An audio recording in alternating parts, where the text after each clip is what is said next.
CIL 650 presents It's Your Money, an up-close and personal look at your finances. Here's your host, Fred Snyder. Up in the morning and out to school. The teacher is teaching the golden rule. American history and practical math. Live, interactive. It's about your money and how to keep it. How to keep it is the most important part of that phraseology, because we don't do a very good job in that particular area. We all earn a lot of money. We don't know how to keep it. We've been talking about that for a long time. We call the show It's Your Money, but it's not your money if you spend it all. It's somebody else's. You got to learn to spend less. You're going to do that by having a financial plan. We're starting the show off on the right foot today because we got callers coming in already. We got 3 callers on the line right now. That's wonderful. And again, I'd like to take this opportunity to wish everybody listening to the show right now a very happy Thanksgiving. We have a lot to be thankful for, and we got a lot to be worried about. You take 100 people who started equal today at the age of 25. By the time they end up at 65, 1 is wealthy, 4 are well-to-do, 5 are still working, 36 are dead, and the remaining 54 are dead broke, dependent on family and state. So again, we've been talking a lot over the last number of weeks about how you spend your money. Today we're going to broaden it out a little bit, and we're going to talk a little bit more about financial planning. Now, all callers, everybody who calls this show, every single person who calls this show is entitled to a book. And the book is How to Find a Financial Planner. And I've said this 1,000 times, and I'll say it 1,000 times more, that there's 3 P's. The first P stands for a written financial plan. The second P stands for a financial planner to help you make the plan work. And the last P stands for having the right products inside your plan. 3 P's, easy to remember. Now, I know that the vast majority of people listening to this show right now, most of you, do not have a written financial plan. And that is like trying to build a business without a plan. It's like trying to build a house without a plan. If you call the show, you get a free, no obligation, written financial plan. The written financial plan will tell you exactly how much money you need to retire. It will tell you exactly how much income you need when you retire. It will tell you exactly how to get that money and that income. It will tell you how to create a second income so that the income from your investments will be enough to pay your lifestyle expenses, and you won't have to work if you don't want to. I don't think there's anything wrong with working beyond age 65. I'm doing it myself right now because I like it. I get paid well to do what I like to do. That's perfect. Doesn't get any better than that. And my mission, my purpose is to teach people what they need to know to make better financial decisions. So you can give us a call, area code 604-280-0650, long distance 877-280-0650. You can log on. You can see us live, www.CISL650.com. And this is a webcast, so you can see it on your computer. And, you know, this technology is unbelievable. It doesn't matter where you are in the world. You could be in New Zealand, and you can watch this show over the internet right now. You can be on the beach in Florida, and you can watch this show on your laptop. Anywhere. So if you want to share this information that we're giving you right now at no cost or obligation, if you want to share this information with your relatives somewhere else in the world, give them a call and tell them to log on. www.CISL650.com. Now, there are those who are shy, reluctant to talk on the air. For their benefit, we have Frida. Frida's down at the office right now at area code 604-737-3512, long distance 800-661-1495. So again, to remind you, we're talking about your money and how to keep it. No point in making a lot of money. A lot of emphasis is on the word K-E-E-P. Keep it. If you spend more than you earn, you run up thousands of dollars in debt. You pay interest on that debt, so you've just increased your expenses. You've made life tougher, not easier. You've postponed the inevitable. You got to pay it back. You can't spend more than you earn. If you spend everything you earn, you're going to have to work until you drop. You won't have enough money to retire on. Can't a pension plan and the old age pension won't do it for you. So you got to save some money. And the only way you're going to do that is to pay yourself first, make sure you spend less than you earn, and if you do that, your bank account gets bigger and bigger and bigger and bigger. And at 1.5% interest or even less than that, you're not growing your money. But you got a second problem. You got too much money in the bank. So you got to take some of that money, some of that cash that you have in the bank, and you have to invest it. And the word invest means long term, not short term, not tomorrow, long term. There are investment funds out there. The best Canadian equity fund that's out there right now generated a return of about 20% compounded annually for the last 5 years. If you want to know how long it takes to double your money, divide the rate of return into 72. So how many times does 20% go into 72? 3.5 times. So if you put $100,000 in, if you had $100,000 in your TFSA, and you put that into the fund that I'm talking about right now, you would double your money in 3.5 years, income tax free. Now that's fantastic. And how many of you listening to this show right now, how many of people out there right now, ladies and gentlemen and listeners out there, how many of you have not maxed out your TFSA? Because if you haven't done that, you're nuts. You should find a way. Scotiabank has a slogan, you're richer than you think. And Scotia McLeod is a subsidiary of Scotiabank. So we subscribe to the same thing. You're richer than you think. So you say, I don't have the money? Come and see me. I'll help you find it. And whether you take action now, later, or never isn't the important thing. The important thing is that you get the information. It's free. There's no obligation. Then you can decide when and if you want to use it. That's what it's all about. So let's take some calls. Let's talk to Rose, who's been patient. Rose was on the show, I think, when we started. Hi, Rose. Good morning, Fred. How are you? I'm fine. Happy Thanksgiving to you. And the same to you. All your crew, family, and the listeners. We have a lot to be thankful for, this great country we live in, and many, many other things, right? Isn't it true? It's beautiful, yes. Anyways, today I want to ask you a question about taxes. Yes. My son just started first year of college this year. Yes. Also works a little part-time on the side, a few hours. And I withdrew from the RESP for his tuition. Yes. He is 17. I want to know if when he does his taxes coming this next March or April, is that money or those taxes going to be added to my income or not? No, it's added to his. I'm sorry? It's added to his income, and his expenses are deducted.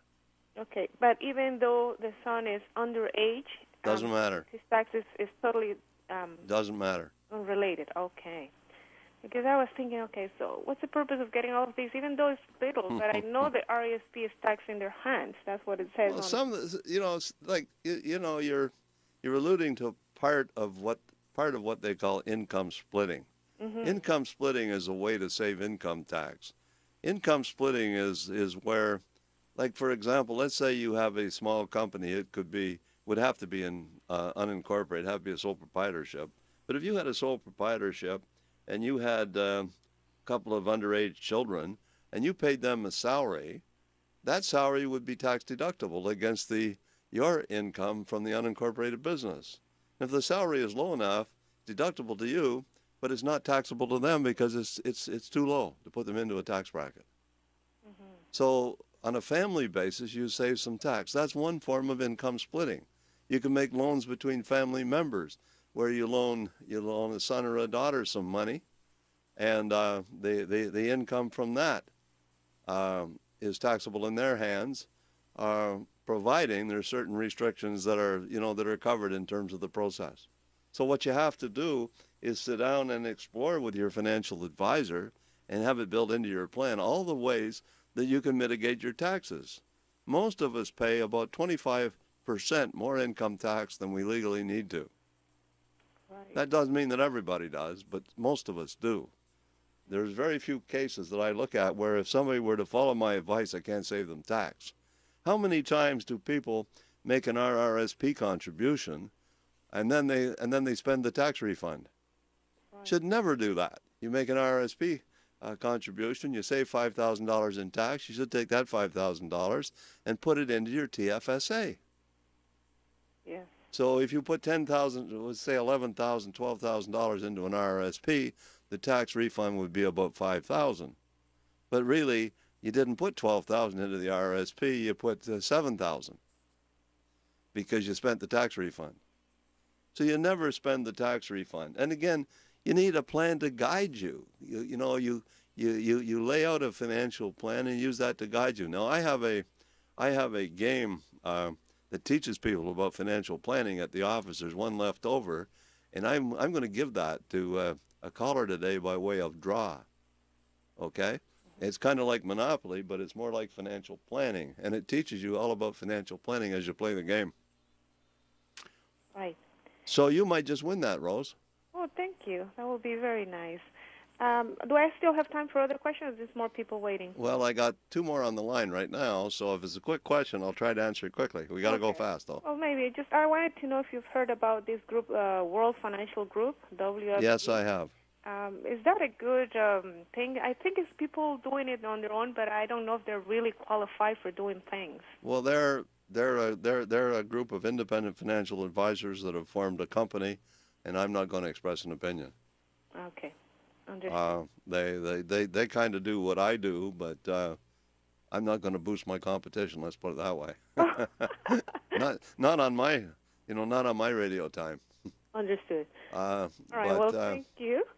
And Rose, I can't tell you much. I appreciate your call. Enjoy the rest of the weekend, and once again, happy Thanksgiving. Happy Thanksgiving. Goodbye. Take care. Bye-bye. Okay, if you just tuned in, I'm certified financial planner Fred Snyder, also a registered financial planner representing Scotia McLeod, which is a subsidiary of Scotiabank. And again, we're talking about your money. We're talking about your money and how to keep it. We're talking about the financial planning process. And we're talking to you and offering a free, no-obligation financial plan. There's 13 major reasons why we fail financially, and a written financial plan will help you overcome all 13. It covers the whole 13 bases. And if you don't have a plan right now, no excuse, because there's no cost, there's no obligation. Get yourself a financial plan. Make a phone call. Let's talk to Ken from Richmond. Ken, welcome to the program. Good morning, Fred. Hi, Ken. How you doing? I'm just fine, thank you. How are you? Oh, I'm hanging in there. Just a question I have on. I listened to your program. Mm-hmm. You speak at length with regard to mutual funds, Mm-hmm. and recently you have promoted quite extensively the RBC Equity Mutual Fund. Yes, that's true.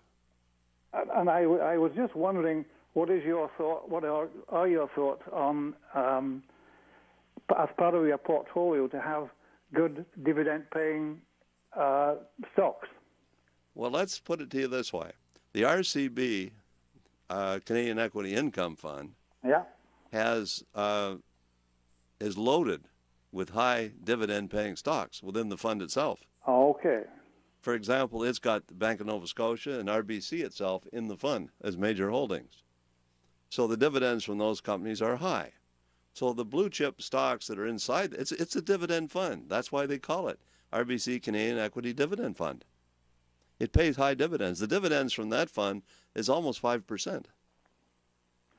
So what would be the disadvantage then of holding, say, 8 or 10, and you've mentioned Bank of Nova Scotia or Rogers? Or It's just professional management. For example, let's suppose that we suddenly were faced with a run-up of interest rates. Let's say interest rates start to go up dramatically. Yes. And I know most people say, no, that's not going to happen.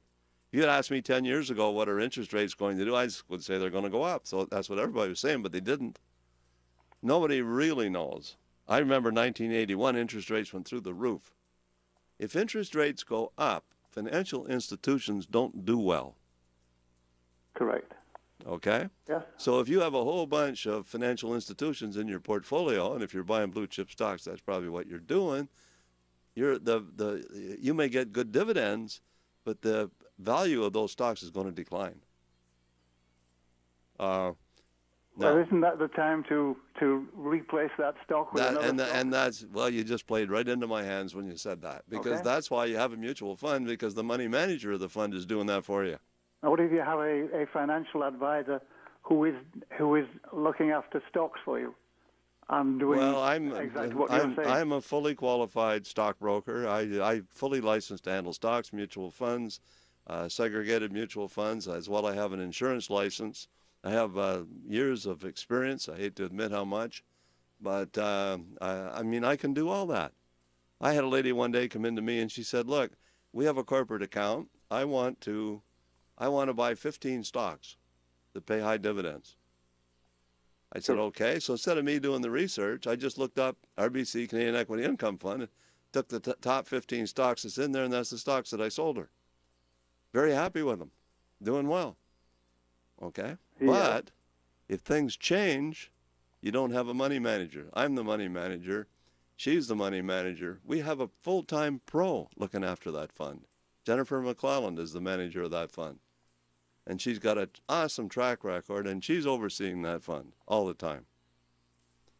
So, and if you have a portfolio with me, generally I'd only have 20% of the portfolio on that fund, even though it's a top-performing fund. Yes, I understand that. I don't bet the farm on it.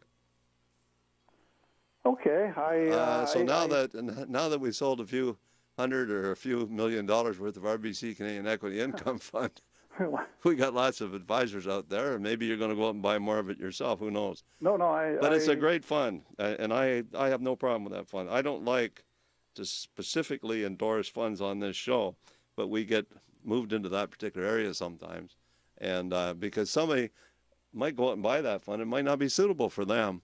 They might listen to this show and go out and do that. And I'm going to put a kind of a disclaimer in here. In spite of what I just said, don't anybody go out and buy that fund without talking to their trusted financial advisor first. Okay, just a final comment then. Yeah. What is the? You work for Scotia McLeod? That's correct. If I had an advisor with Scotia McLeod, not in your branch, do you sort of steal other people's business? And that's maybe not the way of putting it, but I steal it from every company except Scotia McLeod. Okay, so you don't compete with your own. We kind of have a code of ethics where we don't compete okay. with other advisors. If for some reason you have a complaint or a problem with an advisor that you have, then I'm not saying you shouldn't talk to me, but we're very reluctant. And we're very hands-off when it comes to stuff like that. Fine, I appreciate it. Appreciate the call. Okay, and I appreciate your call. And again, enjoy the Thanksgiving weekend. Happy Thanksgiving. You too. You take care. Bye-bye. Bye. Okay, now that line is now open. And remember, he gets a financial plan. No cost, no obligation. Okay? Let's talk to Helen from Richmond. Helen, welcome to the program. Hi, Fred. Good morning. Good morning, Helen. How are you? I better send you a bonus. I'm good. I just have something I want to ask you. Suppose you're married, you're 70 years old, roughly. You have a child with a disability that gets $900 a month. You've bought that child a house, and now the child has to move back in with you. And you're wondering how you can make the most of that money from the sale of the house to keep this child going after you've passed on. Is a TFSA the best thing with, say? Well, you see, the problem you'd have with a TFSA, number of problems. The child's a minor, right? Well, 30-ish. No, then it could work. But there's maximums on TFSAs. The most a person can invest in a TFSA right now, anybody, is $31,000. Right. So if there's 31, so maybe 31,000 of that money that we're talking about should go to the TFSA. Yep. Okay. And then the rest would go maybe into an RRSP if there's room. Yeah. Being the age that he is, there may be a lot of room. I've had people with as much as $200,000 of unused RRSP room. Okay, so you got to look at that, and I don't know what that is. Mm-hmm. So you'd have to sit down and we go through what we call the client discovery process. Yep. Where there's an interview that takes place, and we determine assets, liabilities, income, expenses, insurance requirements and risk and all those things are assessed. Then we create and build a financial plan based on that information. Mm-hmm. So we would say that for sure at TFSA if there's room, Yep. RSP if there's room, and then the difference goes into a well-designed financial plan, Yep. which could be a portfolio which would include the fund we just talked about. It would include the top U.S. equity fund, Mm-hmm. maybe the top European equity fund, maybe a fund which invests in India or China. Mm-hmm. You might consider precious metals. I don't recommend that these days, but that might be a consideration. You might consider a tech fund. There's a whole myriad of funds out there. In fact, there's I think something like 21,000 investment funds to pick from right now. Right. Yeah. Okay. Now every one of those 21,000 funds has a CFA managing it with a track record. Some of them have great track records. Some of them have lousy track records. So how do you pick the best? Mm-hmm. And I say this all the time on this show, over and over and over again. How do you know whether you have the best funds inside your portfolio? Right. How do you know? Well, I said listen to Fred's show, so I hope they phone you. There's a program out there that's available to financial advisors, and I don't know if the public can buy it or not. It's called PalTrack, Morningstar PalTrack. Okay. It costs $1,200 a year. Okay, so if you buy PalTrack, you can use PalTrack to determine, according to certain criteria, what the best investment funds are. For example, let's suppose that I want a Canadian equity investment fund. I could do this right on the show here right now, but I know lots of people listening to this show aren't logged on and they can't see the images that I'm projecting. So you log on to Morningstar PalTrack, and there's a bunch of tabs across the bottom. And one says equity. So you click on equity, and all you have left is equity funds. And then under equity funds, you got Canadian, you got international, and so on. So you click Canadian, or you click domestic is what it really says. So you click domestic. And then you click dividends. You want one that pays high dividends. And then you go to the 5-year column, and you sort in descending order. And the one that will be at the top of the list, and it will show 20%, is RBC Canadian Equity Income Fund. It is the #1 best performing Canadian equity fund over the last 5 years. If I click on 1 year, I'll get a different alignment. Yep. If I click on 3 years, it'll be different. I don't use 1 year. It's too short a term. I use 5. I can click on 10 and I won't get that fund because it hasn't been around for 10 years. It's only been around for 7. Okay. Well, Okay, so I have a system, a methodology for selecting funds that I can articulate and explain quite easily to anybody. A lot of financial advisors use what they call ad hoc. They go by experience. I got a good gut feeling about this fund. Yeah. You don't do that. Okay. Well, thank you very much. That's a big help. Happy Thanksgiving to you and Frida and the rest of your staff. Okay, Helen, I can't tell you how much I appreciate your call. You take care and enjoy the rest of the program. Okay. Bye now. Bye for now. Okay, so Helen from Richmond, that line is now open, and we do have open lines. So I'm going to give the numbers out once again. Area code 604-280-0650. Long distance, 877-280-0650. Log on, www.cisl.650.com. Frida down at the office, area code 604-737-3512. Calling long distance down there, it's 1-800-661-1495. Remind you once again, we're talking about your money and how to keep it. Now remember, listeners, that this is our webpage. I hope it's working. Better work. Yeah, there we go. So you can go on my webpage and you get all kinds of really great information. We have our team, which is illustrated here. We have our services. We have client resources, workshops, agenda, how to contact us, and so on, an explanation of who we are and what we do. If I look at our client resources, we have executor duties checklist. So let's say that somebody has said to you, I want you to be an executor on my estate when I pass away. Do you really want that job? Maybe you should go here and click on Executor Duties Checklist and see what you have to do. I could do that, but I'd spend the next 20 minutes talking about that. I don't want to do that. Just go there. Log on. Okay? So again, Fred Snyder Group, Scotia McLeod, log on. Check it out. Estate planning for the family cottage. Let's just suppose for a minute that you have a beautiful house. Your house might be worth $1 million. Maybe you only paid $300,000 for it. It's now worth $1 million. You sell it. It's all tax-free money. That's nice. But let's say you got another place someplace. It's not the same. Let's say you got a place at Whistler. Cost you $300,000. It's worth $1 million. You sell that place. You got a capital gain of $700,000. Half of that's taxable. So you pay tax on $350,000. You say, well, I'm not going to sell it. Okay. Yeah, you are going to sell it. You're going to sell it the day you die. Because the moment you die, Revenue Canada says, let's pretend you sold everything you own at fair market value. That's called the deemed disposition. So the moment you die, you're deemed to have sold everything you own at fair market value, even though you didn't. Revenue Canada says, if you sold it, this is how much tax you'd have to pay, so send us the money anyway. That applies to everything except the house you live in and your TFSA. If you've got $500,000 in an RRSP, you don't have a surviving spouse to roll it over to, there goes $250,000 to the tax man right there. Where does the cash come from in the event you die? Where will your executor find the money? Poor Joe, you named him to be the executor.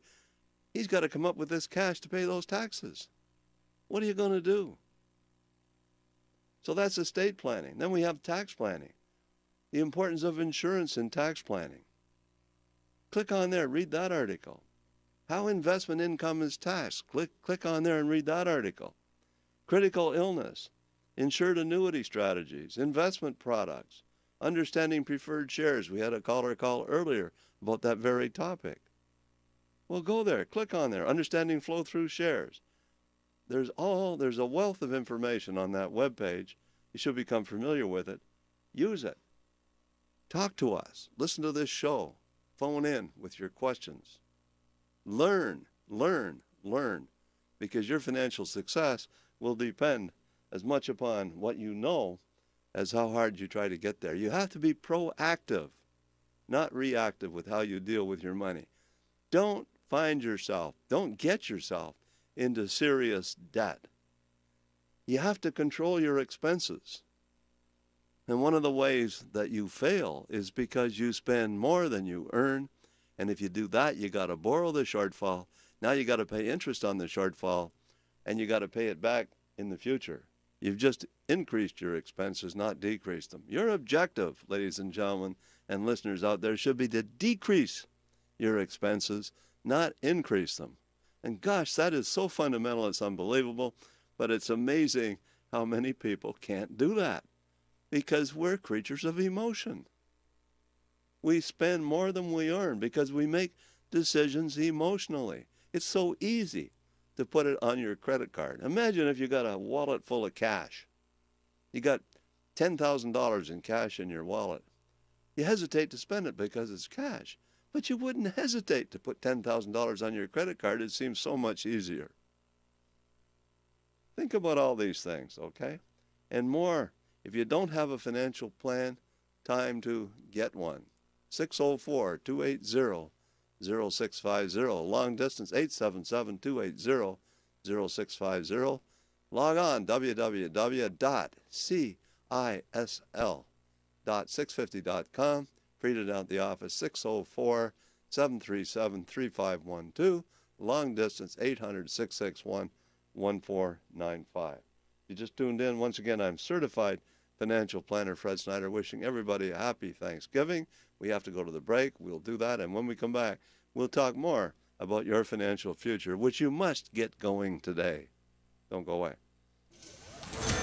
Fred Snyder. I want people to call the show that are genuinely interested in increasing their financial IQ so that they can become financially independent sooner and stay financially independent longer. Fred Snyder. You don't have a blueprint. Imagine trying to build a house without a blueprint. And how about having a blueprint for your life? What are your lifestyle goals? You need to think about your family life. What are your goals about your family life?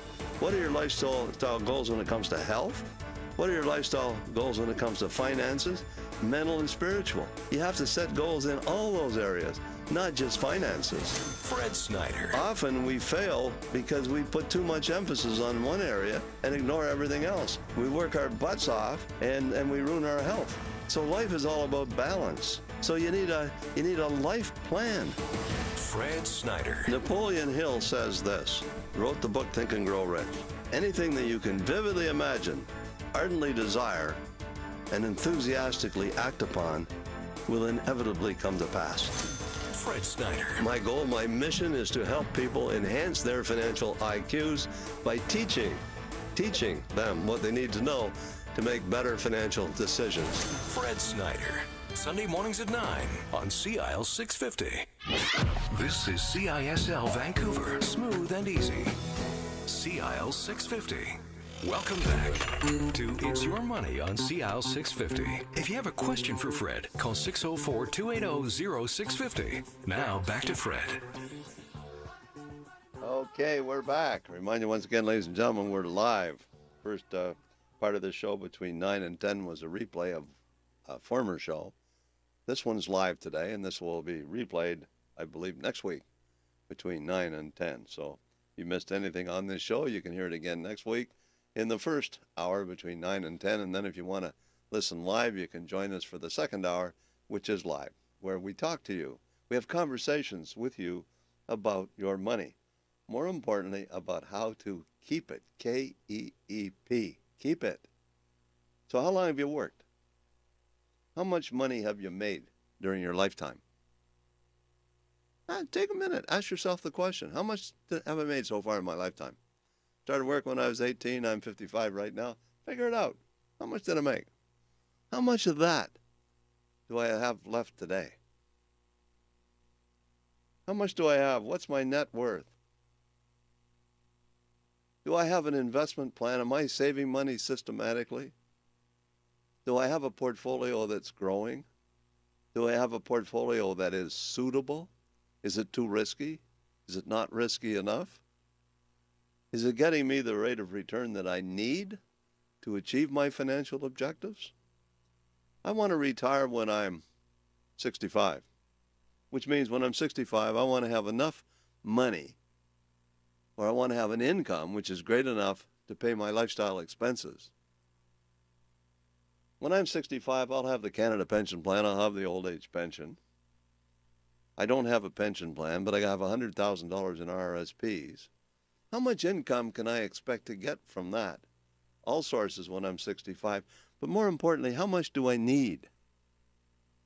And I see these ads all the time. It's almost like they steal them from me these days. What's the life expectancy of your money? And what's your life expectancy? And do they match? Like if your life expectancy is 90 and the life expectancy of your money is 80, that means you're going to live broke for 10 years, depending on family and state. So what's the life expectancy of your money? And how do you calculate that? Do you know how to do that? I know lots of financial advisors that don't know how to do that. And someone once said, I think it was Peter Drucker, the Dean of Management, once said that if you can't measure it, you can't plan. So planning starts with being able to measure things. What is your net worth? What was it last year? Is it greater this year than it was last year? What was it 5 years ago? What is it today? What will it be when I'm 65, maybe 15 years from now? You need to know this. You need to know what your numbers are. It's called number crunching. Let's talk to Biddy from North Vancouver. Biddy, welcome to the program. Oh, hi, Fred. Hi, Biddy. How are you? To you. I'm good. I'm pretty good. I have a question about the CPP you spoke about a couple of weeks ago. Yes? I do not have a large CPP, as I only started working in Canada later. Yes. And I was wondering now, I'm 62, if it would be better to draw that CPP now early and invest it in the TFSAs. The quick answer to your question is probably. Oh, okay. You see, people say to me, should I take the CPP early? You can start taking your CPP at age 60. You can postpone it until 70. Mm-hmm. Should I postpone it until I'm 70, or should I take it now? What happens if you die when you're 65? Right. Okay. So you should take your CPP as early as you can. From a mathematical point of view, there's hardly any difference whether you take it later or earlier. If you take it later, you have a certain life expectancy. Let's say you postpone it until you're 70, and your life expectancy is age 85. You're only going to get it for 5 years. Mm-hmm. It'll be a bigger check, but you'll only get it for 5 years. If you start drawing that at 60, you're going to get it between 60 and 85. You're going to get it for 25 years. Smaller amount, but a lot more money. If you take that money and you stick it into a TFSA and it accumulates in there tax-free, that could be a good plan. Not maybe for everybody, but maybe for you. Yeah, because I know the CPP is very small. For the first couple of years, I only paid the third amount in, and then afterwards, being self-employed, I had been paying the full amount, but it's not that much. Yeah, well, you see, and so you have a bit of a problem there that you have to deal with, and somehow maybe we can find a way to do it. So the thing for you to do, Biddy, would be to give Frida a call, make an appointment, and come in and see me and say, I want a financial plan. And I'm saying to you that we will provide you with that at no cost, no obligation. You needn't be afraid to come in, because we're not going to push you into buying a whole bunch of mutual funds or a whole bunch of life insurance or something like that. That's not what we do. We build the plan first, and the plan says, this is what you need. And then I say to you, do you want to proceed with that or not? And you say, well, I'm not sure. I say, fine. And again, I say this again, whether you do it now, later, or never is not what's important. The important thing is that you get the plan so you can decide when to push the button and put it into action. Okay, I'll do that. That's kind of what we're talking about, okay? All right, thank you. So, Biddy, again, enjoy the Thanksgiving weekend. I really appreciate your call. You too.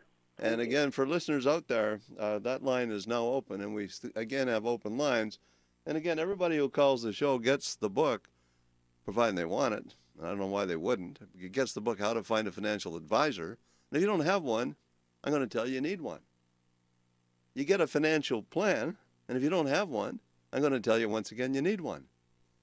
If you need the best products inside that plan, you may have the best products inside the plan, but I doubt that very much. And you probably don't know either. So maybe it's time to get your portfolio evaluated so you can decide whether you have the best funds inside that portfolio. Remember, Scotia says you're richer than you think. And again, many mottos and slogans exist out there that people use. So basically, it's time to get a second opinion. That's another Scotia issue. We'll provide you with a second opinion on your investment portfolio, which is like a CAT scan. It's like an MRI or an X-ray, looking at your portfolio and basically saying you have a portfolio.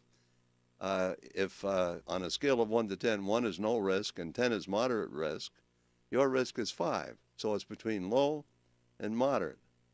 Is that suitable for you? You say, no, I can't handle any risk at all. Okay, well, that means that portfolio may not be suitable. I have people all the time that tell me that their tolerance for risk is extremely low, and yet they have a high-risk portfolio, and they don't even know it. And in a portfolio, how do you measure risk? It's called standard deviation.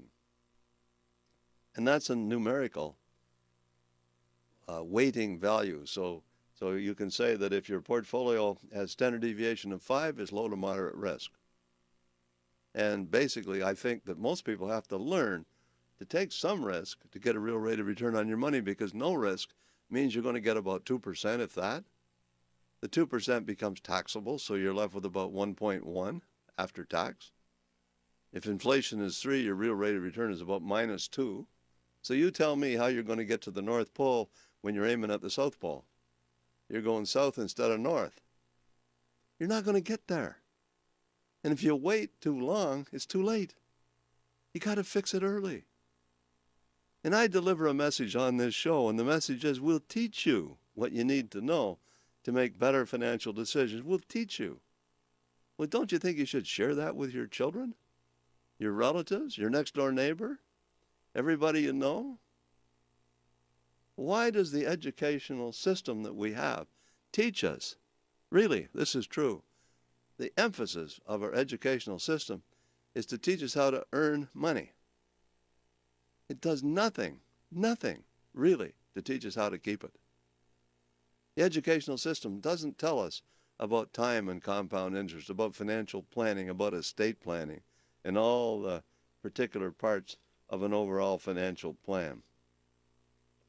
I like this one here, if you can see it, but there's on my screen I have a picture of a newborn baby. Exclamation is only 22,463 days until retirement. That's if you're a newborn baby, and I doubt very much there's any newborn babies listening to this show right now, so you have less than that, wherever you're at on that timeline.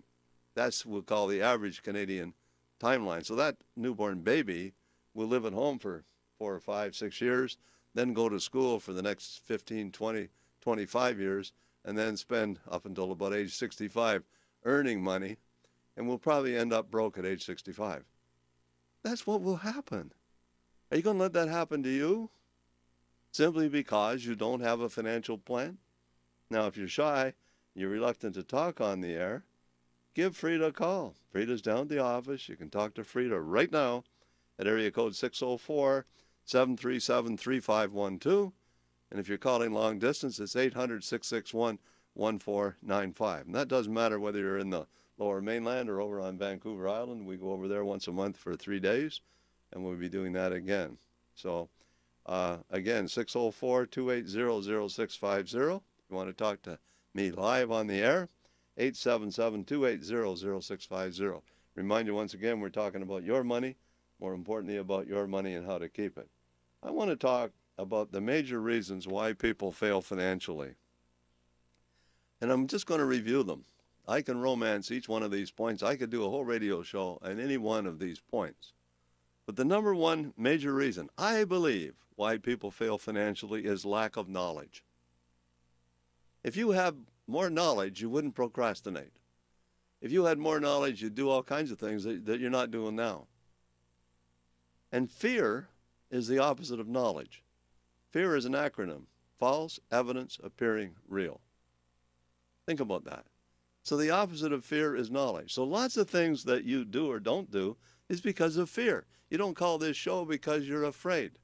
You're afraid of being embarrassed, perhaps. The opposite of that is knowledge. The more knowledge you have, the less afraid you are. So number one is lack of knowledge. Limited vision, no goals. I submit to you that the world would be a much happier place, a much more peaceful place, if everybody had well-designed goals. And I'm not talking a goal take over the world or any of that kind of stuff. I'm talking people would be happier if they have goals. Because people around me, people I know, they operate in this life without meaningful goals. You have to establish physical goals, social goals, financial goals, family life goals, all kinds of goals. We don't do that. Listen to Tony Robbins and you'll get the same old message, same old, same old. Read the book Think and Grow Rich by Napoleon Hill. Napoleon Hill in there says that anything that you could vividly imagine, ardently desire, and enthusiastically act upon will inevitably come to pass. It's a free download on the internet. Download Think and Grow Rich, and I challenge you to get that book and read it. It's a free book. Think about that. No goals. So number one is lack of knowledge. Number two is limited vision, which means no goals. Three is entrenched habits. Someone once said, form good habits and become their slave. And that's a lot better than forming bad habits and becoming their slave. That's what alcoholics do. They form the habit of drinking and they're a slave to it. Form good habits and become their slave. Habits will be your guiding principles. And the habit of saving, a good habit is just as difficult to break as a bad one. Think about that for a minute. Supposing you get in the habit of saving money. All of a sudden you don't have to save anymore. You're a zillionaire. Can't stop. Hard to stop. Entrenched habits is number 3. Number 4 is not understanding the time value of money. I calculated one time what the cost of my second car was. My first car was a 48 Chev. I traded on a brand new 55 Plymouth. Cost me $2,700. I financed it $83 a month with Industrial Acceptance Corporation, and way back in 1955. That's the same year that Templeton Growth Fund started. So I calculated if rather than paying Industrial Acceptance that money for 30 months, I'd invested that money in Templeton Growth Fund at that time, how much would it be worth today? Number's $2.5 million. So my second car, I thought only cost me $2,700. It really, in today's dollars, cost me $2.5 million. Think about that. That's the power of time and compound interest. How long does it take to double your money? Divide the rate of return into 72. How many chances during your lifetime do you have to double your money? You're only getting 2% on your money. How many times does 2 go into 72? 36 times. It takes 36 years to double your money. Get 20% of your money, it takes 3.5 years to double your money. Think about the value of time and I didn't learn that until I was 30 years of age, the time value of money. We don't understand it. We honestly don't. Unsuitable investments. I see this day after day after day. People come into the office and they say to me, here's my portfolio, what do you think? And I say, well, what's your tolerance for risk? Well, it's extremely low. I can't stand risk. I worry. I lie awake nights worrying about my investments. I said, you should be, because you have a risky portfolio. A risky portfolio is not suitable for someone who has a low tolerance for risk. And it's actually a securities violation for an advisor to advise a portfolio that's highly risky to somebody who has a low tolerance for risk. So you need to think seriously about that. Inflation. You don't think about the effect of inflation on your investment portfolio. You forget that, you know, if you want to know how long it takes for prices to double, if inflation is 3%, divide 3% into 72, it takes 36 years for prices to double. That's not bad. You can live with that. But let's say inflation gets back to 7%. 10 years for prices to double. You retire comfortably. 10 years later, the cost of everything has doubled. You got to take that into account. What about inflation? Paying too much tax. What do you do to legally mitigate your taxes? Do you take advantage of RRSP contributions? Do you reinvest the tax savings? Do you have a TFSA? Do you use income splitting techniques?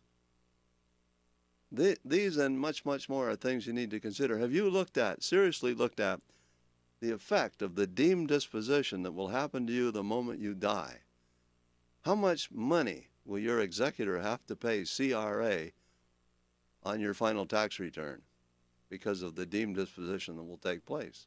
You have a company, you're deemed to have sold the company at fair market value. You have a cottage at Whistler or you have a cabin someplace, it's deemed to be sold. You have another house in Alberta or some other place, it's deemed to be sold. Doesn't matter what it is. You have an investment portfolio, it's deemed to be sold. You have a TFSA, it's deemed to be sold. Fair market value. These are all issues that need to be considered seriously. Okay? And then you pay too much for the wrong kind of life insurance. Gosh, I see this all the time. I got an email the other day from a lady who emailed me and said, my life insurance premium is $300 a month. It's going up by 300% next month. It's a 10-year renewable term. It's going up by 300% and I can't afford to pay it. What should I do? Well, the first thing you should have done is not pay too much for the wrong kind of life insurance in the first place, because that would be the wrong kind. Okay? But that needs to be looked at seriously. And there's lots of people out there that have what they call renewable term, They buy it because it looks cheap in the beginning. 5-year renewable is cheaper than 10-year renewable. You got 20-year renewable and all kinds of renewable term. But the premium goes up on the renewal date all the time. And I don't know how many times people get caught in that trap. So paying too much for the wrong kind of life insurance, I could do hours and hours on that particular topic. How do you get the right kind of life insurance? The first thing that you should do is shop the market. You don't deal with a captive agent who works for a company that only has captive agents, because they don't shop. You get whatever they got, nothing else. You deal with an independent investment advisor or insurance advisor. We shop the market to get the best rate on your life insurance so that you don't pay too much for the wrong kind of life insurance. Very important. Lack of a plan. Gosh, we started out this show talking about that. Lack of a plan.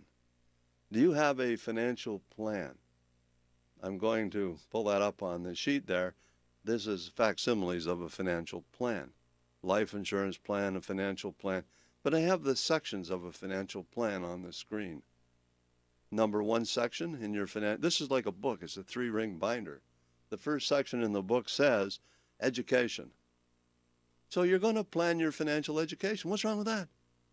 The more education you have, the better. Do you have an educational plan where you're going to get, where you're going to learn about financial planning? Do you have that? I doubt it very much. This is my plan for my financial education. Tell me about it, okay? Then you need to establish goals. So here's a list of my goals. This is a list of my hopes, my plans, my dreams, and my ambitions turned into tangible goals. I want a waterfront house on the ocean in Seychelles.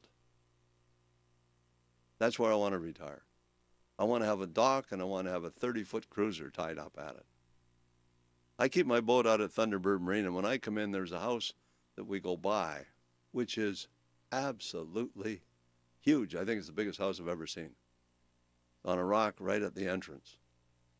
And there's 2 boats that are tied up, 2 yachts. They're not boats. 2 yachts are tied up in front. They're brand new. They're twins.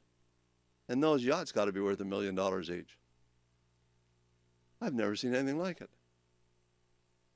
Now, for somebody to have that, are they a drug dealer? I mean, who knows? Where does the money come from? It's unbelievable. Even if you had the money to buy that, you wouldn't be able to afford it. You wouldn't be able to afford the expenses that come along with it, the taxes and all the rest of it. But that's living. It's beautiful. I've never seen anything like it in my entire life. So what are your goals? Maybe that's a little too much. But you want a bigger house? You want a nicer house? You want a nicer car? You don't want to have any debt? You want an investment portfolio that will pay all your expenses? Those are goals. Come and see me and I'll help you establish realistic goals. And they may not all be just about finance. It can be about many other things too. Number 3 is, how do you evaluate where you stand right now? Now, this can be pretty elaborate, but I'm going to say you need to know a few things. You need to know, what is my net worth? Now, that's a very pointed question. I'm asking you, our listeners, what is your net worth? Do you know that? If you don't know that, you need to come and talk to me. What is my disposable income? 2 things: net worth, disposable income. And how do I protect myself in the event the unexpected happens? That's 3 things. Now, you can elaborate on those 3 points. Net worth is the difference between your assets and liabilities. Your disposable income is the difference between your income and your expenses. So now we need to know 4 things. When you start talking about your money, if I were your psychological shrink and you sat down on the couch, I'd say, tell me about how you spend your money, which is an open-ended question encouraging you to talk. Just tell me about how you spend your money. How much is kind of left over at the end of the month? Okay? I need to know about that. So how do you evaluate where you stand right now? Net worth, disposable income, and protection. Do you have a will? Do you have an enduring power of attorney? Do you have a representation agreement? Do you understand what all those differences are? Okay, that's all part of your plan. Cash. Cash is your disposable income, the difference between your assets or your income and your expenses. Risk. How do you protect yourself against risk? Do you have proper life insurance? Should you? Are you paying too much for the wrong kind? How about your car insurance? Do you shop for the best rates in all these areas? You've seen these ads by Progressive Insurance. We can cut your insurance by 15%, and Geico and all this stuff. That also applies to life insurance and all those other things as well. Debt. How do I get out of debt? You don't necessarily. What we really mean when we talk about this is you don't have any bad debt. Bad debt means the interest rates are too high and they're not deductible. Good debt, the interest rates are low, they're deductible, and the underlying assets appreciate, don't depreciate. That's debt. Retirement. How am I going to retire when I want to? If I want to. Retirement may mean I don't plan on retiring. Retirement might mean that I need $50,000 a year when I retire, and my investments are going to provide that. That's your retirement plan. How am I going to make sure that the government doesn't claw back my entire old age pension plan? Or should I even be counting on that? Because maybe they won't even pay it then. Won't just claw it back, they'll never pay it. And maybe they'll never pay out the Canada pension plan either by the time I get there. Capital creation is once I've established all these other issues, once I've formed a plan that's going to provide me with all kinds of capital for retirement, what do I do with the extra money? The extra money is like your TFSA. Extra money is like your real estate portfolio, etc. Number 9 is my estate plan. What do I do as far as my estate is concerned? That's your will. That's your enduring power of attorney. That's your representation agreement. That's your executor. That's the guardians for your children. That's what we're talking about. This is a plan. This is a comprehensive document, ladies and gentlemen, that we're talking about. And after I've established that plan, and that plan is in place, how do I keep it up to date? What is the review process? How often is that plan looked at, reviewed, and modified if necessary? That's what I call the 10-step financial planning process. So anytime you're talking to myself, ask me, tell me about the 10-step financial planning process. And I evolved that over my career. That's mine. Okay? So again, you're listening to CIL 650. We're talking about your money, more importantly about your money and how to keep it. And we're here every Sunday between 9 and 10. That's a replay. And between 10 and 11, the show is live where we take your calls. And we're happy to do that. And we want to share this show with you, our listeners. So once again, Frida's down at the office. She's down there for the better part of the day. If you want to make an appointment to see myself, to get a second opinion on your investment portfolio, to get a written financial plan, to get the book that we've been giving away. And incidentally, we do have another book that we'll give away down there. It's on estate planning itself. It's your will kit. Wonderful book.